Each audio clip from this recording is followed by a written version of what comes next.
टकाल बा भाई लोग। तो भाई लोग आज हम बात करे वाला बानी भोजपुरी गाना के बारे में। बाबा तू पनौती मत मार रे। गोरे जिया के बहिन हमारा सपना में आवेले। RVS म्यूजिक रिकॉर्डिंग स्टूडियो गोरे जिया के बहिन हमारा सपना में आवेले। ला ला ला ला महरी के कौन खी मुखी में हम के बुला देले महरी के कौन खी मुखी में हम के बुला देले गोरे जिया के बहिन हमारा सपना में आवेले। गोरे जिया के बहिन हमारा सपना में आवेले। गोरे जिया के बहिन हमारा सपना में आवेले।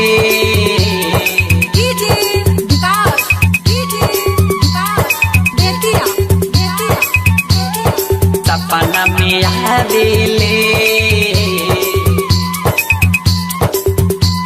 गोरे जिया के बहिन हमारा सपना में आवेले। सपना में आवेले। दिनो भर तो देवेला गाड़ी रोहेला खाली बिजी हो चुपे चोरी बात करेले ऊपर बड़ की दीदी हो। दिनो भर तो गाड़ी देवेला रोहेला खाली बिजी हो चुपे चोरी बात करेले ऊपर बड़ की दीदी हो। चढ़ल जवनिया छुटाई सबके देखा देले चढ़ल जवनिया छुटाई सबके देखा देले गोरे जिया के बहिन हमारा सपना में आवेले।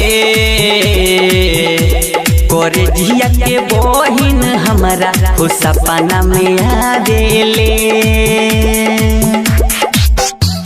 गोरे जिया के बहिन हमारा सपना में आवेले।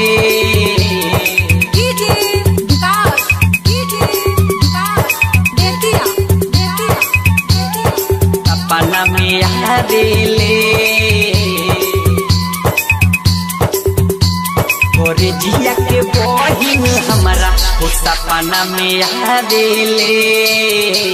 सपना में आवेले। वैसे तो कोएगो बाड़ो सो सारावा गोरे जिया के जीजा हो केतना गायक करेला सो एकरा बहिनिया के पीछा हो। वैसे तो कोएगो बाड़ो सो सारावा गोरे जिया के जीजा हो केतना गायक करेला सो एकरा बहिनिया के पीछा हो।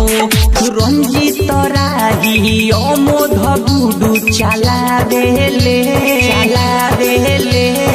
रंजीत राही राम बाबू ओम चला देले